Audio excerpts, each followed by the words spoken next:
Welcome to Native Calgarian and Mossy for listening. I'm your host, Michelle Robinson, speaking to you in Mohkinstsis in the Blackfoot Confederacy, home of the Niitsitapi, Tsuut'ina Dene, and the Yiharhi Nakota. I talk about history, current news, unheard news, book clubs, with special guests to give local or national issues a voice through an urban Satu Dene lens. My life's work will be to honor the voices of my ancestors and next generation with humor, love, and truth. Reconciliation is work, not performance. May we honor all Indigenous voices with that courage. All right, folks, welcome. I'm so glad to see everybody here today. I'm by chance not where I'm normally as Native Calgarian in Treaty 7. Today I'm in the Coast Salish Peoples Territories with respect to the Catwin, the Catsi, Masquia, and Semi-Amu First Nation. So I'm really happy to be here in what settlers called Langley, BC. So that's where I'm coming from today, which is unusual for us. And just happy to be here with you. I was hoping we could make this work, and so far so good. So thanks for coming and joining us today. Really excited to talk about this book. I should say also I'm Satu Dene. I'm a voting band member of the Yellowknives Dene, and I use she, her, they, them. I don't identify as anything but straight and cis, but I try to understand that prior to colonialism, we didn't use she and her and him and he. We just used they and them. So that's why I am using it. And also, of course, to normalize folks using they, them, trans and non-binary people using they, them pronouns in order to, feel comfortable in the world. So I'm okay with doing that. And I'm honored to be here with you all. So here today we are to talk about Truth Telling by Michelle Good. I think that my book has an oopsie, because it just says it's written by Michelle, but it's not this Michelle. So yeah, I finished this book on the way over. It's actually a very quick read for me, but I found it really relatable. I'm really grateful to come across it. I think the national inquiry that we all went through, it talks about violence against women. It gives some stats, but I try to tell people what it's like to be an Indigenous woman in Canada, and I don't think they get it. So I really thought that this book kind of puts together some different perspectives of it and explains it really well. I really enjoyed all of it. There wasn't a point in this book that I was like, that's not relatable, that's not true, nothing, the opposite. I was sad it was written before the Fille Sainte Marie was obviously figured out there. So, and so just looking at the table of contents, talking about residential schools, Lucy and the football, racism carefully sown, 1369, the rise and resistance of Indigenous literature, cultural pillagers, land back. Really grateful that she wrote this book. It's a small book. It's a quick read. It's less than 200 pages, but every sentence is quotable, I think. I did dog ear a few different spaces on it because this group specifically, there were a lot of things that we've kind of talked about already. And I dog-eared on the hardcover, page 24, because I just thought it was interesting that she included, following the Second World War, Winston Churchill referred to the Jewish Holocaust as a crime without a name.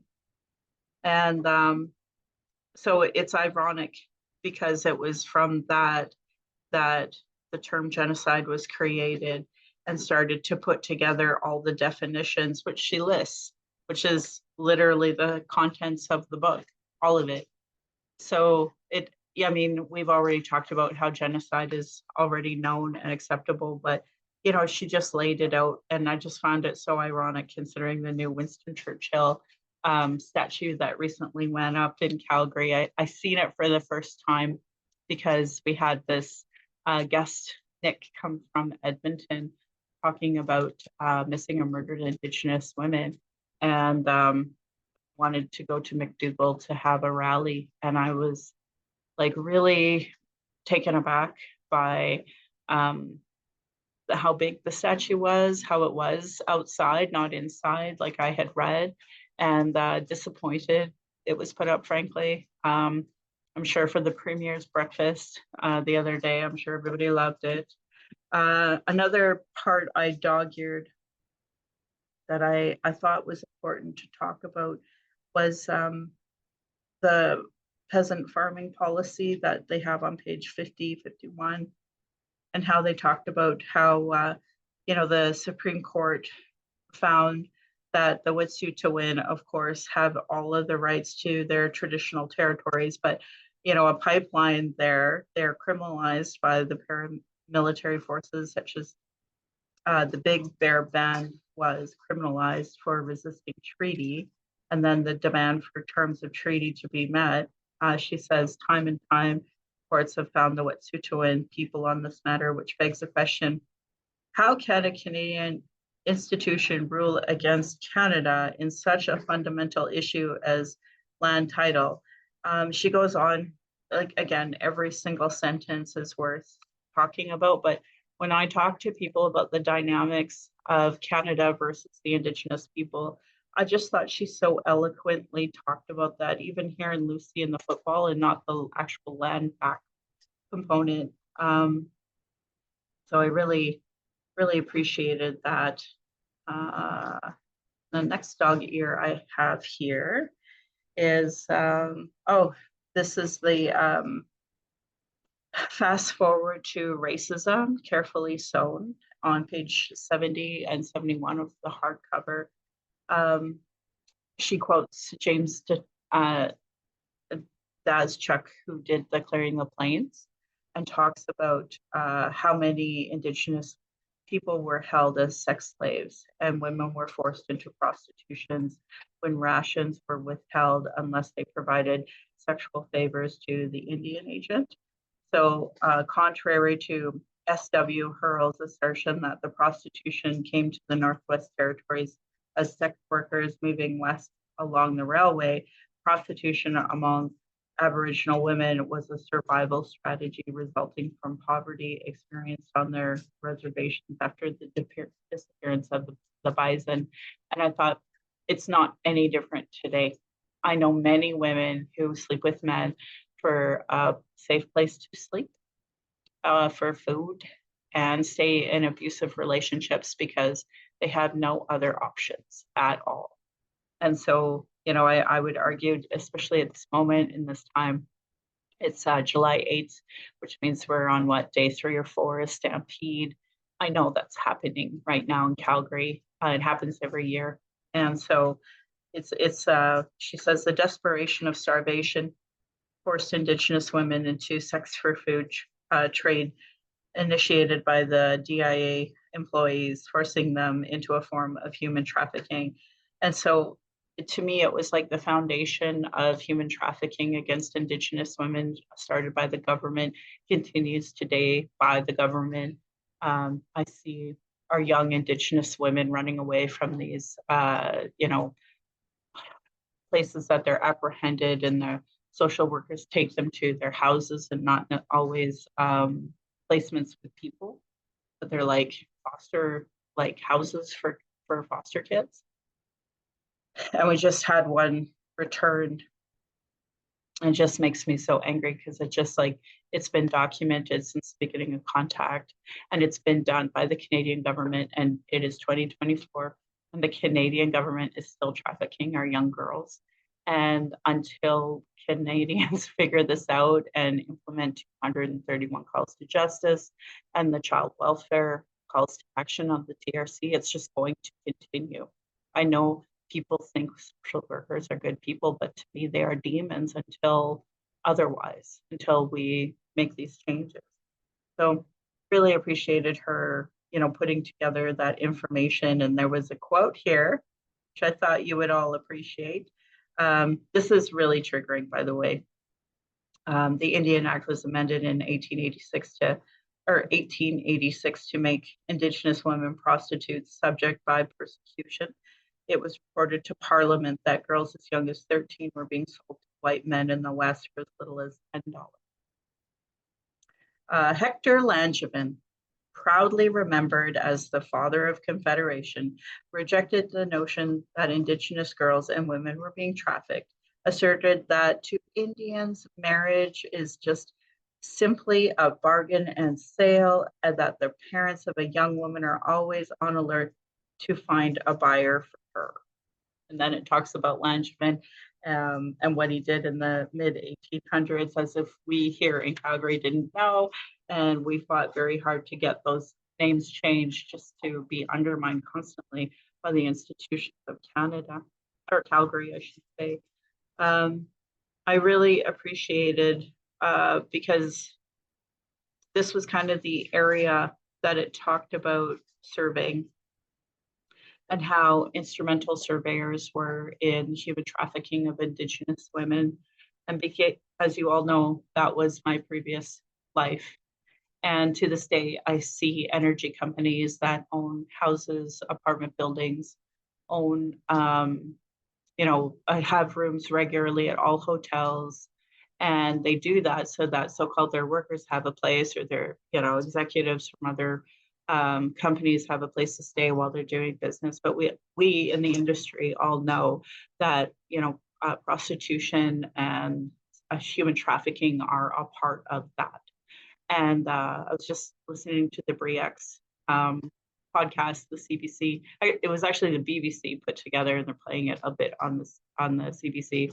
And I was like, I have to listen to all of it, so I did. And they were talking openly about the fellow who was in charge of it all, and how many different wives he had in different countries, and how the day before he jumped out of a helicopter, he was, drinking, drugging, and having sex with all of the folks in the gentlemen's club in the private rooms. So, to me, this is a part of settler identity being imposed on us, and because they deliberately keep us from having any sort of autonomy, but because they deliberately starve us and steal our resources, that we are forced to be in these positions. And I see it today in 2024, and it was all built by these mother.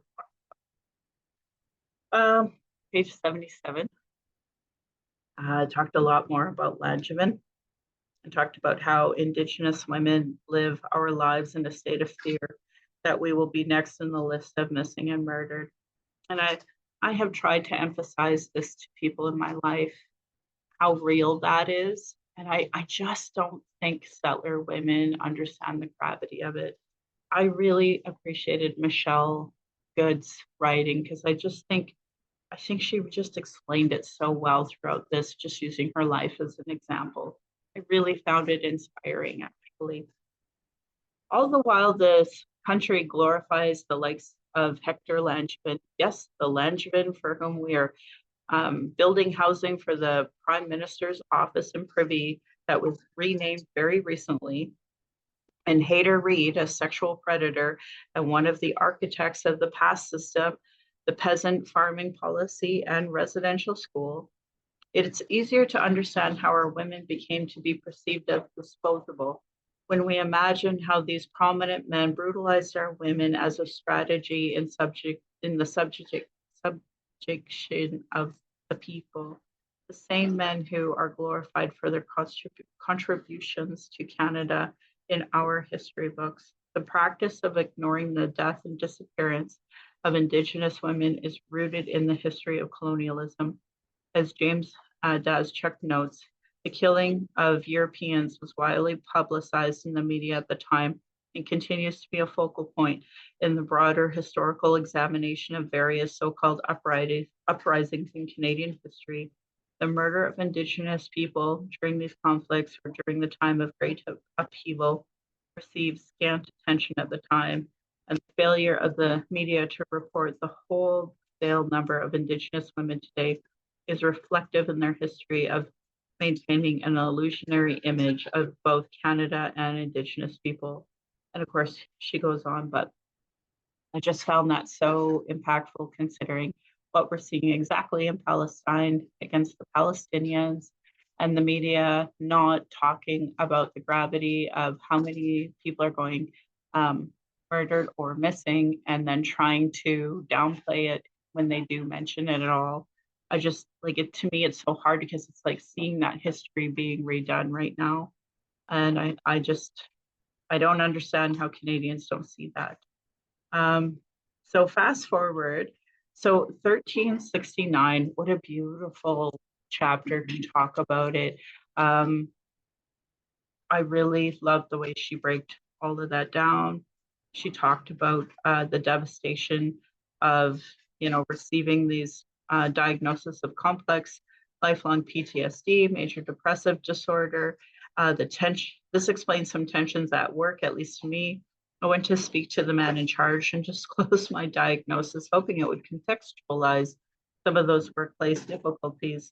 His response was to lash out at me, retorting, "Well, we didn't do this to you." Needless to say, I didn't last there long, which really reminded me of my time with a survey company when my uncle passed. And it happened at during Christmas holidays. So I left a message back in, those days on my company's answer machine to say my uncle passed away, so I have to run up to Yellowknife, and I did. And when I got back, rather than getting, cards of I'm sorry, condolences, flowers, no, I got shamed. I got asked how many aunts and uncles I have, and I was told, you can't just take off like that, and we're not going to pay you. And I'm like, okay, okay. And I didn't last long, obviously, after that conversation because I wasn't going to put up with that. And I was telling a friend of ours. Actually, you would all know this person. His name is Kim Seaver. He talks a lot about things. He's like a citizen reporter based out of Lethbridge. He'll talk about different findings. And anyway, he's very much into worker solidarity. And he interviewed me once in his podcast. And I talked about that. And he said, as a former Mormon who has lots of family, I would never be chastised like that for a family death ever. And so we talked about that, and it made me realize, like, I knew it was wrong at the time, but I hadn't really unpacked it with anybody. I don't get a chance to on a regular, right? And because we were talking about workers' rights, I wanted to talk about that story.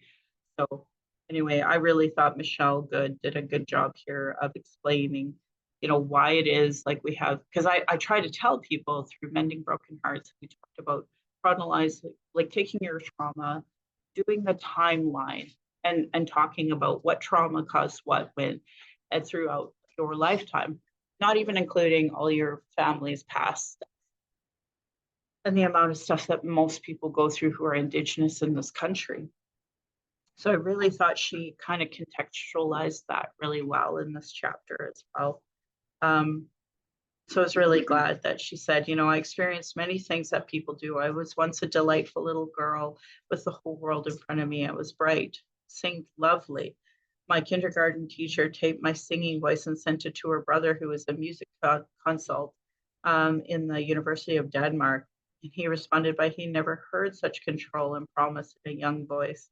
I loved reading and devouring everything, and then she talked about trying out to be a ballerina and how she did so well, and how she wanted to be a lawyer and she wanted to be a writer. And she figured that one day, even though she was in this small company town in northern BC, she would meet the Beatles.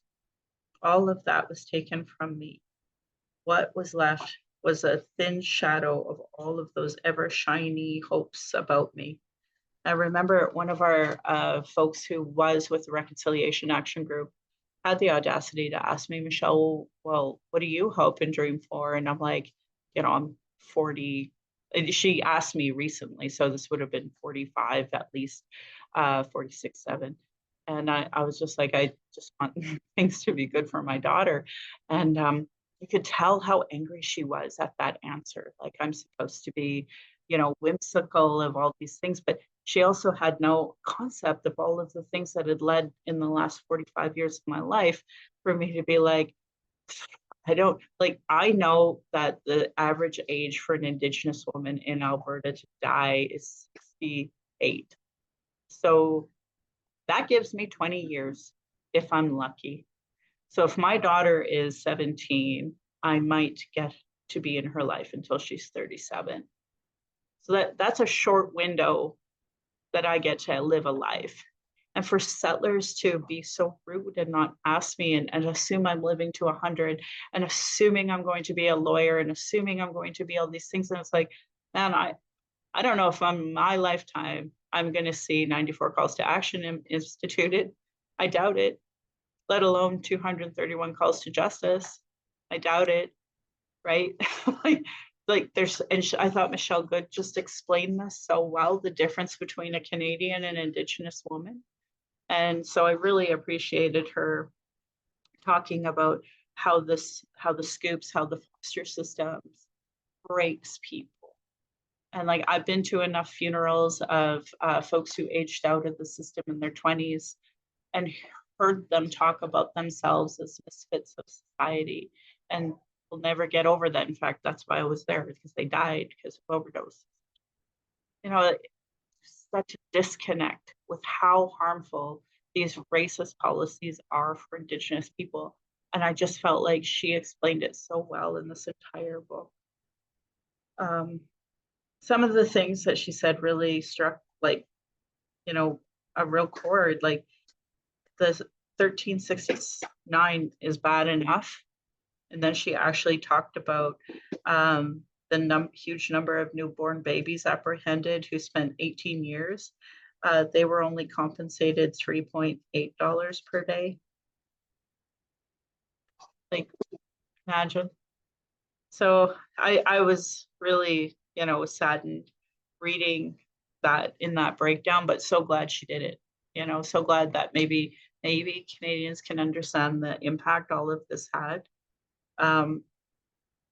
So when she talked about the rise and the resistance of Indigenous literature, wow, it is, you know, I try to explain to my daughter and her children, like, or her friends, her peers, like, you just didn't have this type of representation at all. And she explains this in such a good way. I was shocked just to kind of have her lay it out, how little all of this was done. But something that I've talked to you all about being a daughter of the Mayflower through my dad. And my dad was from Yorkton, Saskatchewan. Well, on page 127, she actually talked about in 1963, a Métis family being driven off its road allowance settlement near Yorkton, Saskatchewan during the last of the Métis clearances. Now, we were in Fort McMurray in 81 when they did it. So like she talks about this being the last of it. And it's like, I remember the 80s in Fort McMurray, they were still clearing out Métis, calling them squatters. What I found interesting about this, though, is that my dad's dad was so racist, like the worst racist. And he had nothing but negative things to say about Indigenous people. And so he was the one who would always say to me, but at least you're not one of those people. And he was in the military, and he was at the tail end of the Korean War, training new cadets to go over to the Korean War. So like, this is that time. He would have been responsible for part of this too, which is why he was so racist against Indigenous people, because that was the attitude, right? And I mean, just recently, Colton Boushie being murdered in Biggar, Saskatchewan. I used to think that was such, for folks who don't know, like, you know, when I would drive through there, they used to have a town slogan that would say, New York City's big, but this is bigger. And I used to think that was the funniest thing in the world. And then, of course, now with Colton Boushie and all the rest of it, it's just so horrific. But I love this entire book from start to end. I, you know, wanted to tell her how much I loved all of it. It was, again, the last part, the cultural pillagers. I really thought she did a great job of explaining why it's so painful when people who haven't experienced what the rest of the book talked about, when they've tried to pretend to be us, when they try to take the small bit of, you know, cultural practices that we have and make it their own, because they haven't lived through any of that trauma and don't know what it's like to be othered in society your entire life and that, right? So I really appreciated this book. I loved it from start to finish. And because there's no other natives, I appreciate you all, listening to me and going from there. So I'll pass it over to Kat, Marla, Marnie, and then Wendy. And I'd love to hear what you all thought as well. I think you pretty much said everything. I totally agree. This was a wonderful book. I think it is foundational for settler Canadians to read because she covers everything that we have learned from you that you've been saying in the last 5 years. She just so succinctly and beautifully puts it into this slim little volume. I did have an issue with my copy as well. It's missing like several pages from the Indigenous literature essay. So I don't know what that was all about.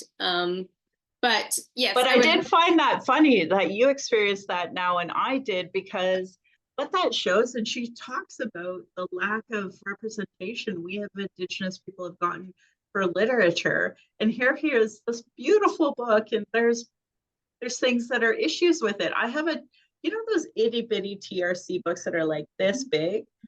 I have a stack of them that were misprinted. And I just find that so interesting. And she touches on all of this in there, that her book wasn't properly printed. Yeah. These TRC little packlets weren't properly printed. And you've experienced this too, because like sometimes I'm like, is it just me? Like, how is it? It's always me, just me. And then the stuff happens. And I think it just proves her point so well in the book about, Indigenous literature and the lack of representation, the lack of care, like proves it. Exactly. One thing that, lots resonated with me in this book, but one thing especially was from the cultural pillagers chapter on page 167, where she talks about plants. She talks about native plants, naturalized plants, and invasive plants, and compares people to these. And I've never looked at it that way before, but settlers are totally invasive plants. And they are likely to cause economic or environmental harm or harm to the human health. They insert themselves, highly opportunistic in nature, uninvited, unwelcomed, and driven to overcome the native and naturalized plants, sapping all resources in that ecosystem for themselves, ultimately destroying that which naturally belongs there or has come to be accepted there. That's us. Yeah, and we've got to accept that and accept these truths that Michelle Good talked about and you have been talking about forever, and take action from there. So yes, I will be highly recommending this book to everybody I come across, and I will give a good review on all the platforms and such. And thank you, Michelle, for educating me thus far. So it was like, oh yeah, I knew that. And I felt kind of good about it. It's good. I just think her personal story was so good. And actually, I didn't know she was a lawyer. She wrote that Five Little Indians, and it was one of my favorite books I've ever read. And so I just assumed she went to like lit. I never looked up her bio. So this was wonderful. So I'm glad that it resonated. I so appreciate that. Marla, do you want to chime in about the book? Yeah, I was so excited to read this one because Five Little Indians was so good. And yeah, I agree with you and Kat that so what I do when I read a book, I take pictures of pages that like where something stands out, and then I just let it absorb for a bit, and then I go back and then I type out what I took a picture of, and but I had so many pictures.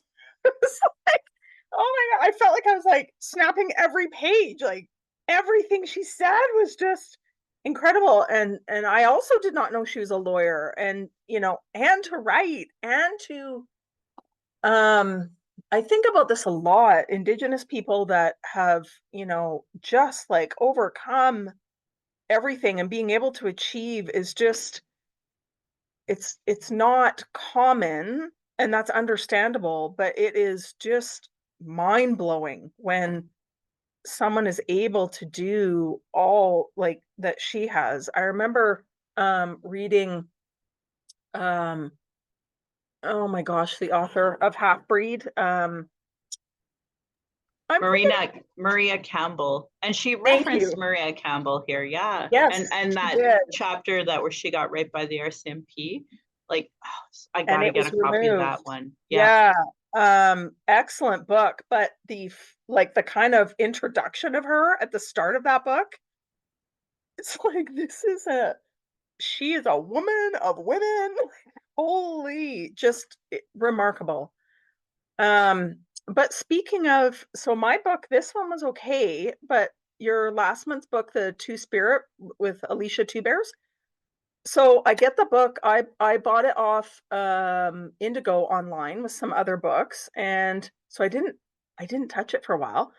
And then I go to open it, and I'm like, that's weird. The print was like super huge and cut off, so you couldn't read it. And so I thought, oh, that's weird. And then I went back again to look at it when I was going. I returned it and told them, look, this is a problem. It wasn't even the same book. It was something about aircraft mechanics. It was totally, I couldn't believe it. I'm like, how does that? again, proving that point that she made in here about Indigenous literature. Like, it is wild to me. We are in 2024, and Yeah, how little it is respected, and these mistakes being made. I can't believe that. That's horrible. yeah, it was really, really bad. Um, so yeah, you've quoted so many things. I'll just kind of pull out some additional ones. So in the introductory part, before you kind of get into the chapter, she has this sentence: the colonizing settlers are simply the drones in the beehive of colonial ventures, their value limited to how well they enrich the various states who finance the colonial venture, which kind of made me laugh. But it also made me think about that book we read on the BC school system. And I had never really thought of it that way, that it was like a re-education of both sides, right? And so the settlers were just like drones, just carrying on the whole system. So that was interesting. And she got into this too in that Cultural Pillagers, where she's kind of explaining why she feels that settlers are so stuck in not being able to not being able to listen to the truth and understand the history, um, that it's storytelling for them too. And so you're learning this from such a young age. Uh, yeah, I mean, I don't think she was giving them the grace, but trying to kind of explain why it's so entrenched, and the inability to even kind of think beyond what you've been told your whole life. So, yeah, I mean, of course, she explained that way better than I just did. Um, the residential schools chapter, when she got into, oh, she mentioned the Royal Proclamation, and it's saying that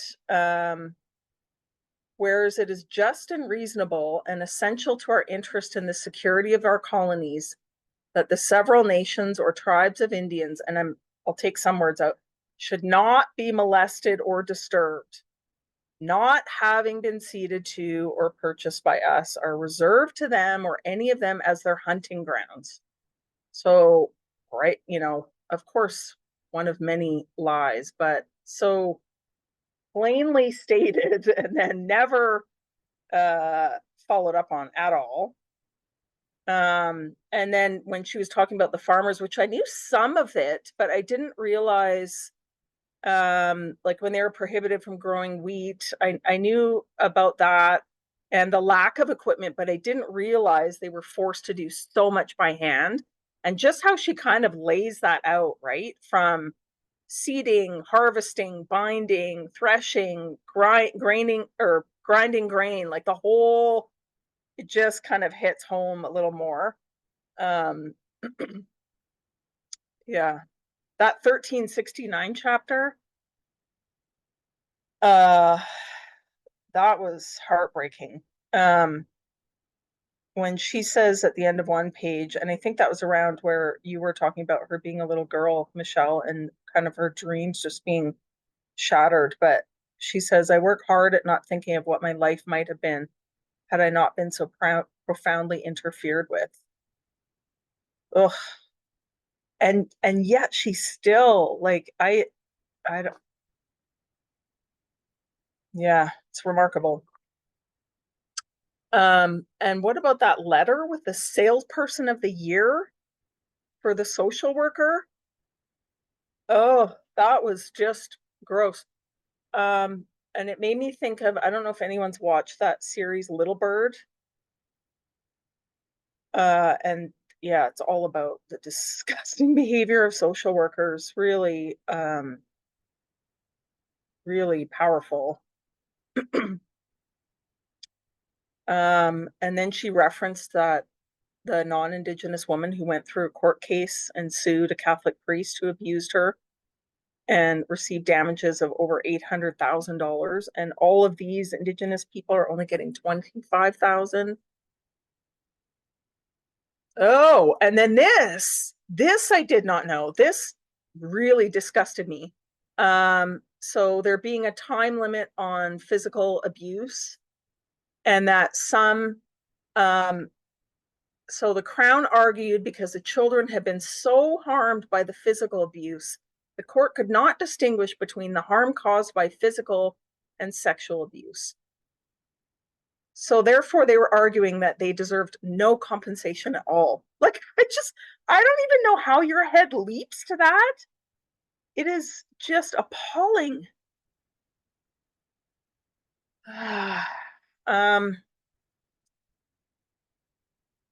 Yeah, and I think maybe the two of you covered the rest of what I had sort of written about. I think the thing that in the Indigenous literature, that chapter, what kind of made me happy at the end was real, despite the struggle, like the explosion now of Indigenous literature based on the work of, early people kind of laying the foundation and kind of saying, screw you, we're going to do our own thing because our voice has to be out there.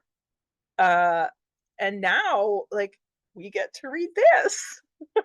So that's amazing. But I liked what she said when she said we can't fit our literature into like the Western way of how they write. And she made a comment here how Indigenous literature is based on an idea of how to live in the world in a good way and our place in the natural world. And I really liked that. Yeah, so I can't say enough about this. I think we've read other books where it lays kind of these facts out, but I don't know. She's got a way with words that just really, really simply hits home. And I think it's for an audience of anyone. It's not so academic, and it's not throwing, jargon around that people are gonna just, oh, it's too much, I can't read it. Really, really accessible and beautiful. Thanks, Michelle. And Michelle. Yeah, no, she's great. I am with you. I love Five Little Indians, and this book is so good. She really encapsulates, like we see in the National Inquiry, like volume 1, volume 2, all the editions, but like literally less than 200 pages. She nailed all of it. Like, it was incredible. I'm with you.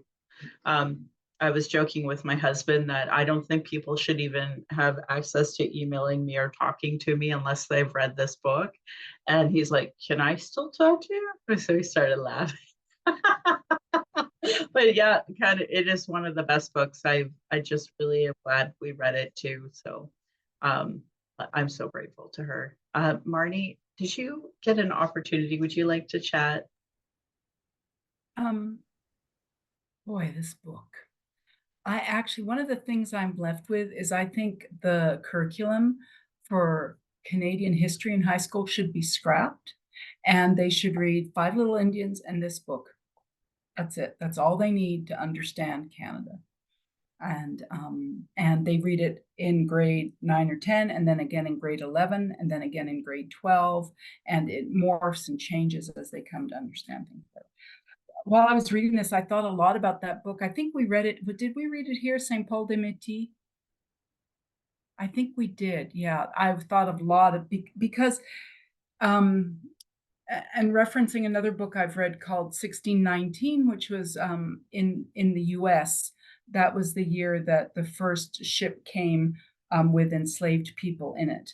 And so it's a really, it's a thick book, but very well written, a series of essays by different people about the truth of Black life. And why did I go there? Hold on. I think just the truth telling is something that we need. And so that book shook me up. This book shook me up. Five Little Indians is the best book I have ever read about residential schools, because it's not just about the school, it's about the effect of the school on an entire people. Yeah, so I think you know Nitam. Am I right that you know Nitam, Michelle? Anyway, she did a land acknowledgement workshop that I went to with Wallsdown, and she was talking about, and I don't know if she's quoting somebody, she's talking about settlers as parasitic ticks. And I thought, yep, that's it. Oh, I know what I was going to say about 1619. I have notes here that are kind of scattered. In that book, it shows what this one does to me as well. The amount of effort and focused intention that went into cruelty and genocide. It was so not accidental. And when she talks about how the oral history, and well, oral history isn't real history, we need to have it written, all that yada yada that I used to think, and I have gotten over, but how white we settlers have an oral history about how good we are. We don't know where we learned it, but we learned it, that Indians are whatever stereotype you want to say about Indigenous people. We don't know where we learned it, but we learned it. So our own oral history and how real it is. And I appreciated that, because that's a way I can counter when people say oral history. And also reading the book Treaty 7, the depth of awareness of what year you're talking about several hundred years ago with oral history. Yeah. So just, it really shows me again the amount of effort that people went to in order to steal land and resources. And I have, when I think about Gaza and the West Bank, what I keep feeling more than even thinking, I just feel like the West Bank and all the settlers there, this is who we are 200 years later. That's what I think. So yet again, such a book, Michelle. Thank you. I've really learned so much from your choices, and I really appreciate them. I'm so grateful, honestly. And that's the thing. I always hope that there was at least one other person who was new. I think they were thinking of trying to come today and they never did make it. But, there are just some books that are so good. And hearing you all understand and relate to it is just, it fills my heart, because it's not just me. There have been times we've done books and it feels like, man, did we read the same book? Wendy, would you like to chime in? Thanks very much. Lots of good things to say about this book. Thanks, everyone. I appreciated hearing what everyone took away from it. I'm a white settler who spent most of their adult life here on Treaty 7. And so I guess I want to start with the part of this book that I keep coming back to, that I keep thinking about quite a lot through many of the book club meetings that we've had and the readings that we've done.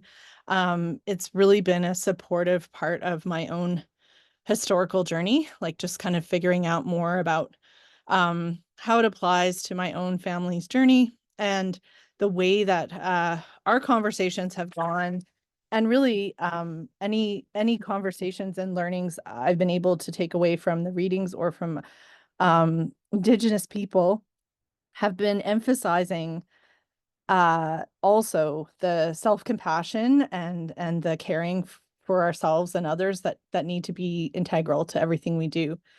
So all that to say, that's why this particular part really resonated for me. Several of you have already mentioned the part about the peasant farming policy and the farming pieces. Why that is meaningful to me is that my great-grandfather would have been one of the groups of settlers who came to northern Alberta. They had a farm kind of right at the borderline between treaties 6 and 8. And so I've been over time trying to learn more and more about that area. It's a slow process because I don't have a lot of pieces, but I'm piecing it together. But why I really liked the way this was described here was the earliest part of mention of this was pages 20 and 21 in the paperback copy, and talks about the settler farmers on the prairies and what they believed, and that they believe that in terms of the treaties, promising necessary implements and supplies for farming were given as charity. And then I really took so much from the way she described. So rather than educating settlers about the terms of the treaties, so she actually takes it into a very systemic lens. It takes it out of thinking only about those individual settlers. I think, Marla, you described it so well, the drones, like they're just people who have made decisions. They're there on the prairies and they are carrying out missions they may or may not be fully aware of, but talks about, instead of educating settlers about the terms of the treaties and explaining that provisions to Indigenous farmers were modest, and in return for permitting white settlers to establish their homes on Indigenous land, the government impeded Indigenous farmers with obstacles that made it virtually impossible for them to succeed. So why that is so meaningful to me is the more I learn about my history, I'm trying to understand, conversations I can't even have anymore because many of those relatives are not here anymore. But I reflect on a lot of things I learned through my family and just conversations, as we said, like what were those histories that we absorbed? But I also try and do it with a lot of kind of that compassion towards my family members so I can still hold them with a lot of love.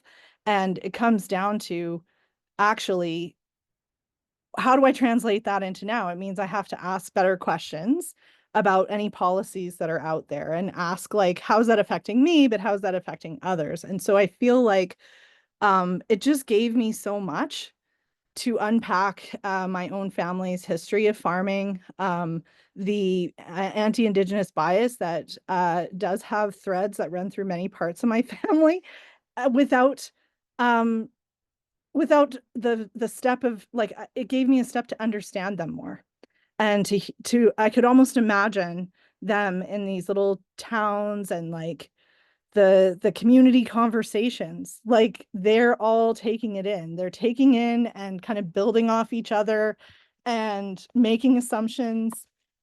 And it led me to learn that there was even a peasant farming policy. So I didn't know about that policy, but it really helped me to take in the history, but to also personalize it quite a bit. So that was super meaningful.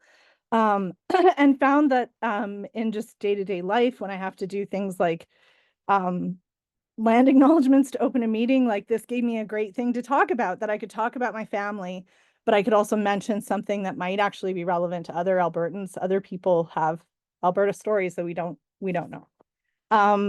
Another piece that stuck with me, that kind of resonates with what others have picked up on, but no one's mentioned this particular word.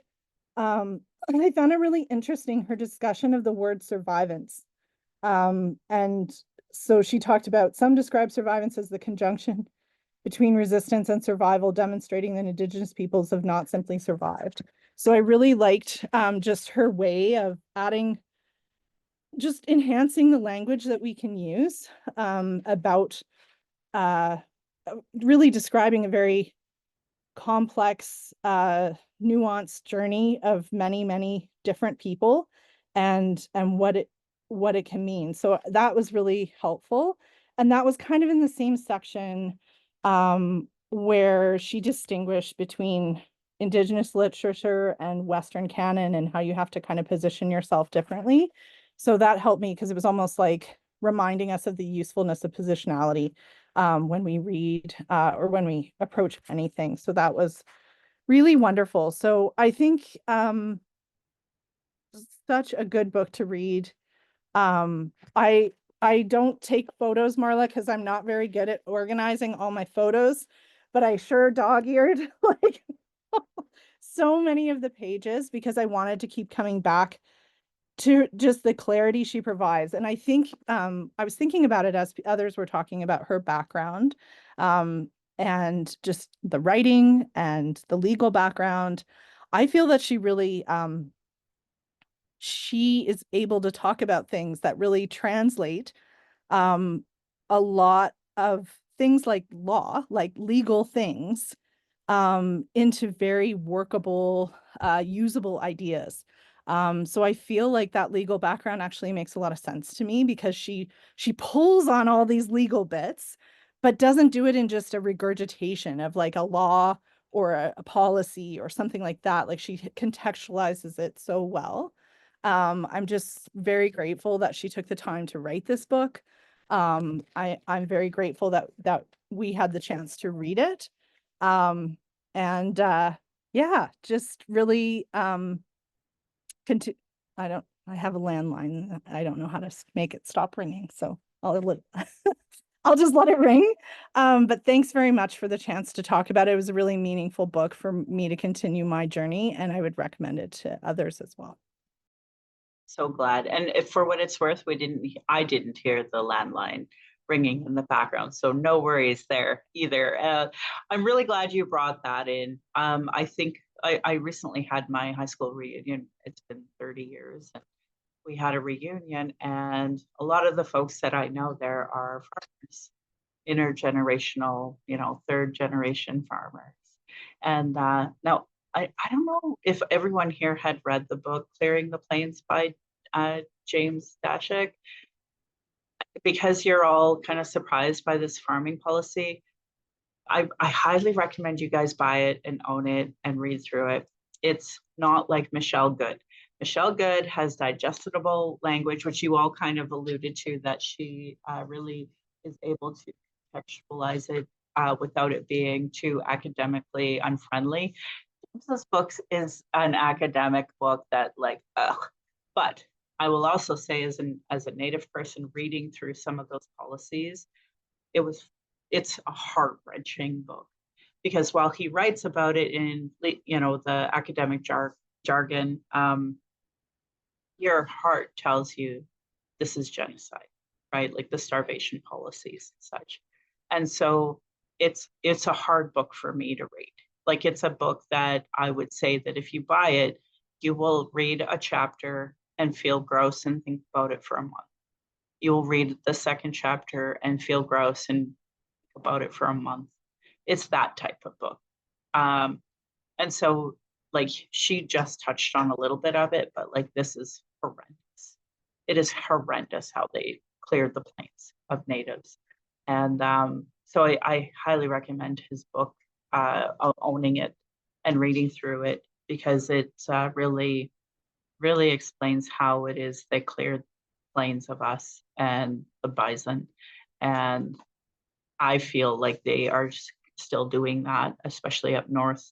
My people rely a lot on the caribou, and that has been completely disrupted since colonization, and the mining that's gone up north, as well as the oil sands development that has taken place since the 1960s. So our ways of life up there are just decimated.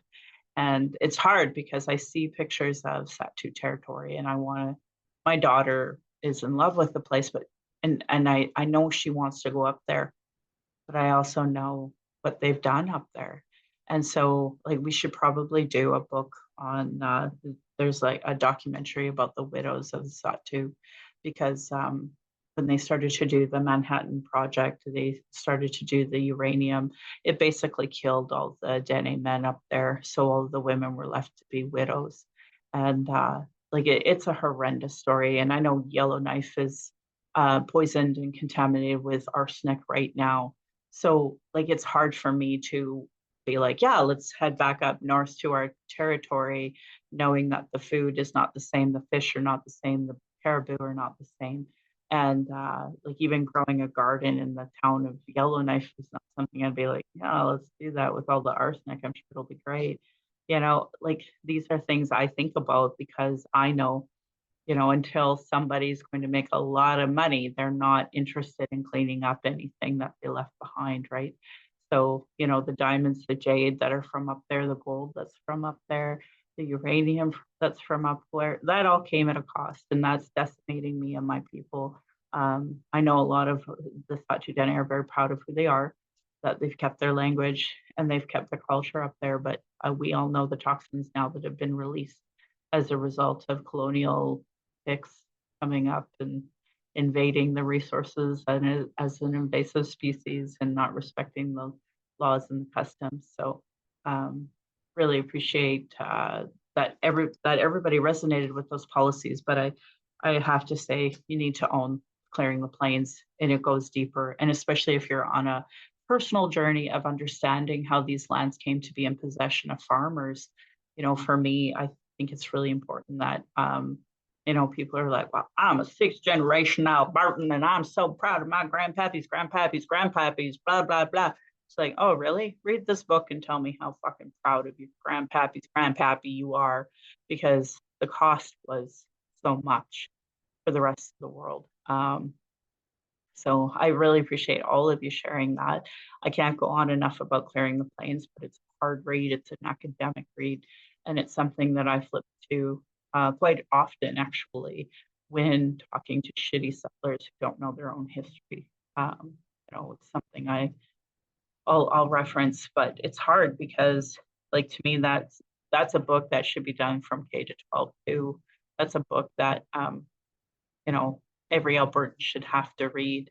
And I know they'll never read because one, it's too academic, and two, they don't want to think their grandpappy was a, you know, racist farmer who stole the land and had no problem killing Indigenous people. And I know a lot of people have said about residential schools, like, oh, I love my mom, I had no idea. And that's great, but are you sure? Are you sure nobody knew? Are you sure? So you know, and I think of that podcast, Rupert's Land. I don't know if any of you know about it. It's a CBC production, and it talks about, you know, the horrendous priests and nuns that committed these horrible atrocities, and they just, you know, have a nice little retirement place looking over the Rideau Canal, and this nice little place for them to tie in, and then they get buried ceremoniously in their little ceremonies, cemeteries, and I just like, so disgusting. Like they are the demons that walk the earth, and people think so highly of them. And I feel the same way about social workers today. A lot of not nurses and doctors are equally racist, horrible human beings, but they're so looked upon. Same with police. You know, there's so many people think they're good people, and it's like, if they're such good people, why can't they weed out domestic violence, the sexual assault and violence against their own, you know, women, police women? Like, oh, they're so gross. I can't even. So, you know, I there's so much to unpack. I should acknowledge that Fort Macleod had its recent 150th anniversary because we're from more so the Treaty 7 area, and talk about policing and its foundation. I mean, they started Fort Macleod as the policing in the West 150 years ago, and the havoc that they have caused as a result of them being there. Fort Calgary or Fort McLeod was supposed to be Calgary. They thought that that was going to be the hub, and it wasn't. It was Calgary that ended up being the hub. So, you know, it's a major part of our history that we don't really discuss in truth. We just discuss in, you know, settler lies, I don't know, perspective of, you know, not withholding, not all of it, just the good parts they want us to know. So, and again, Clearing the Plains, great book to talk about those things as well. So, anyway, Michelle, good truth telling. I'm so glad you all enjoyed it as much as I did. And I'm so glad it wasn't something that was kind of obscure and some folks didn't understand. Like we were all pretty much on the same page. Like, wow, this is really eye-opening. This is put together in such a good way. So I'm really grateful for that. I have this like 5-minute video I have queued up. Share my screen.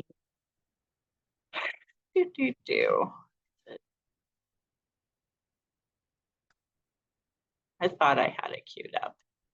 Share sound. Optimize for video clip. Oh, I don't think I need that one on.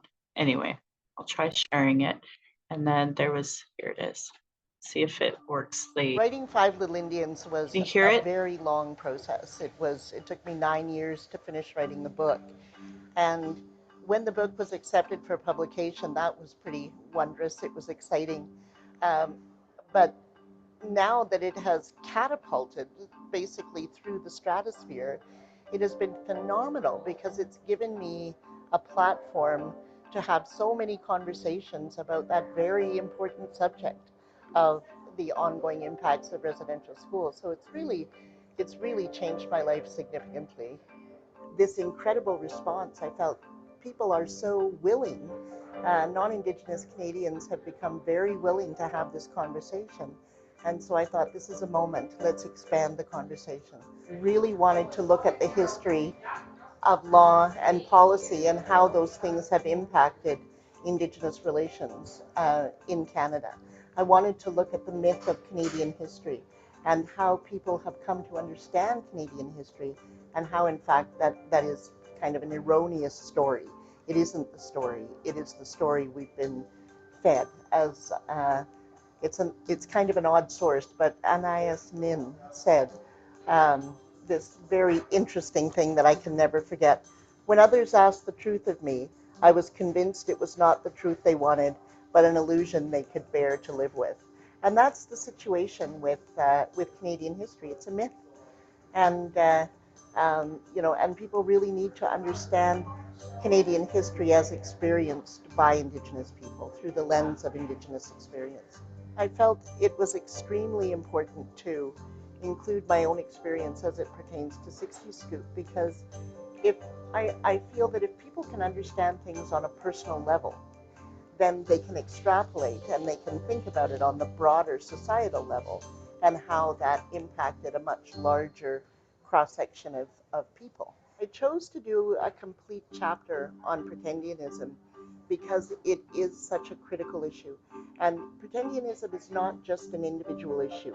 That in itself is bad enough, where you see people like Mary Ellen Chappelle LaFond, who have had, you know, a 30-some plus lucrative, lucrative career based on a false claim to indigeneity. You see Carrie Bourassa, who is the same thing. You see Joseph Boyden, the same thing, Michelle Latimer. But it's happening on a much larger scale as well, where entire groups of people are trying to establish themselves as a First Nation, as a Métis community. And, you know, what Jean Tellier referred to it as reverse assimilation, right? Where non-Indigenous people are overwhelming the Indigenous population by their pretendianism. So it's, you know, it's a very, very critical issue. When I wrote the book and I thought about, because when I write, I don't know if it's the same with other people, but when I write, I consider who am I writing to? And I wanted to write to every Canadian. I wanted to write to, you know, teenagers could read this book and they could absorb it easily.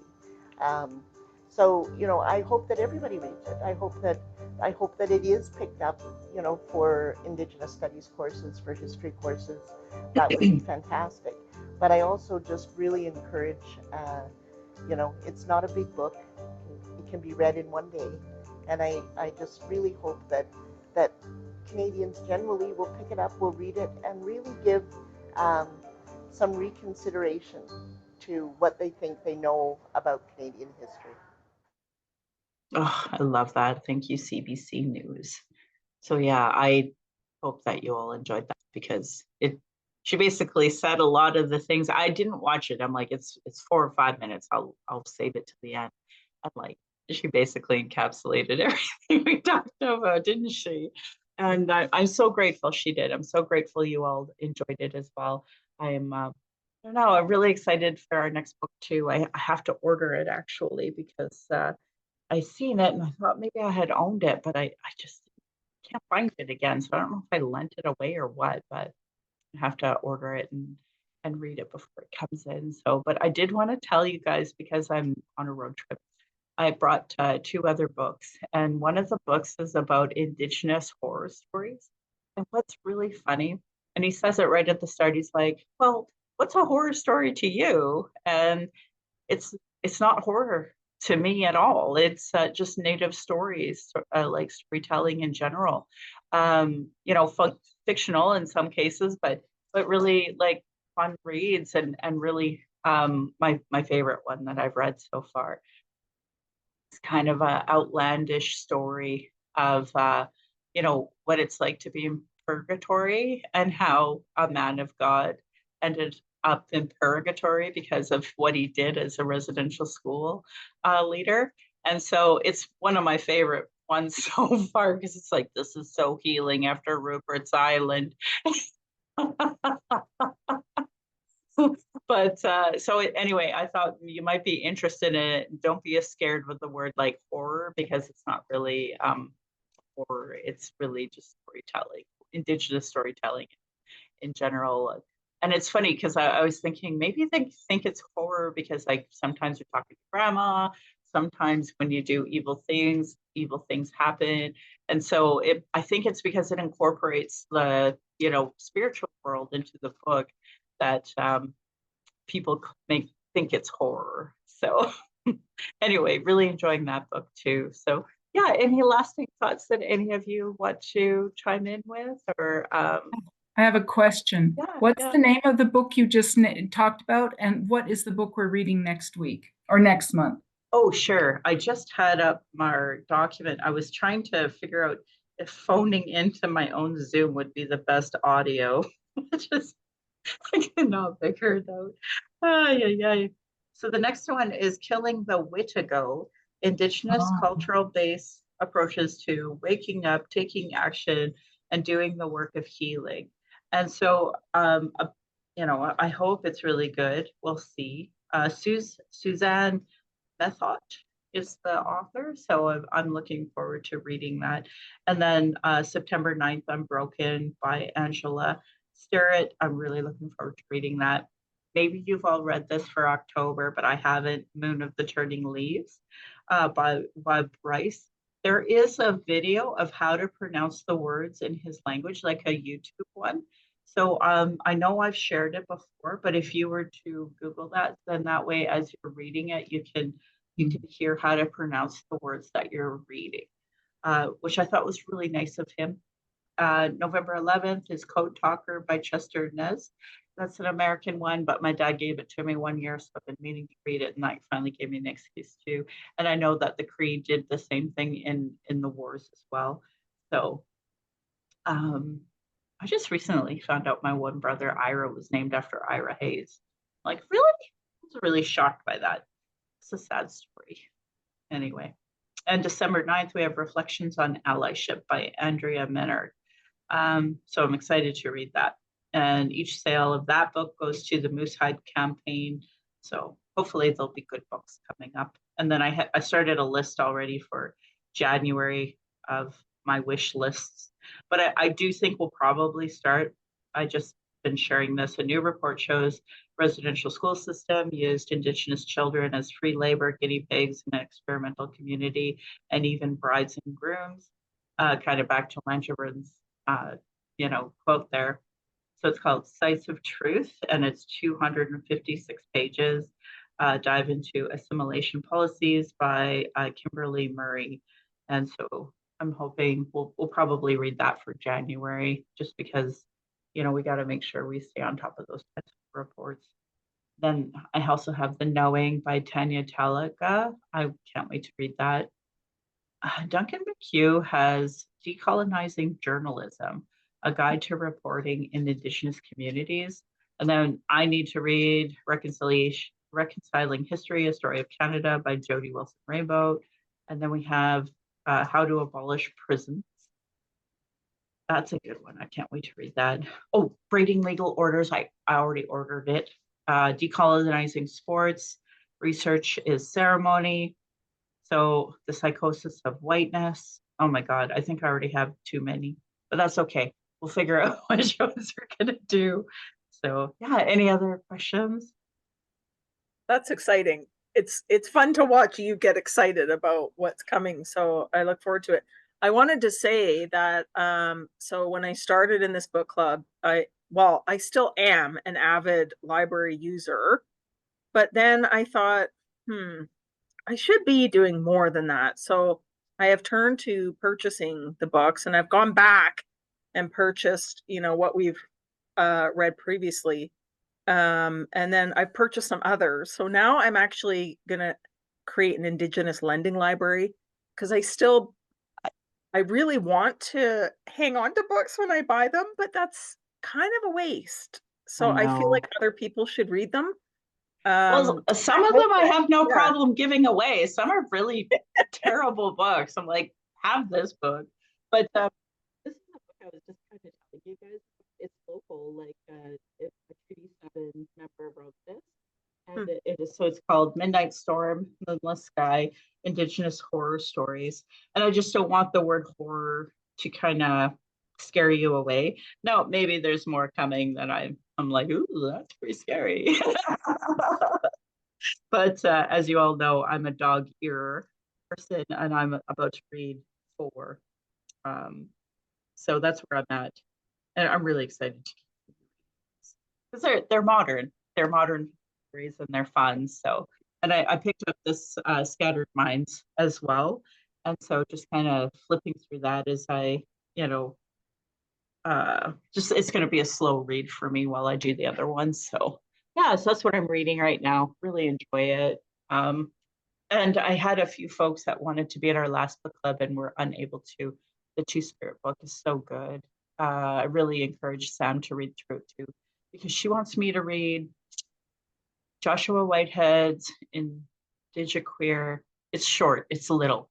And she's like, you have to read this, Mom. So I'm like, okay. So it's on my to-do list to read, and I may have to put it for next June, just because it's important we all read it. Obviously, if it's important to her, it should be important to me. Yeah, so I think that's it. Yeah, if nobody else has anything else to say or add. Well, thanks, folks, always for being a part of the book club and, enjoying books with me. There's nothing worse than enjoying a book and having no one to talk to about it. All right, folks, I guess I'll see you next month. Well, I'm sure I'll see some of you a lot sooner than that, but yeah, always excited to chat with you all. Thank you. Thank you, Michelle. Yeah. Thank you. Night, everybody. Night. And everybody, take good care. Stay cool.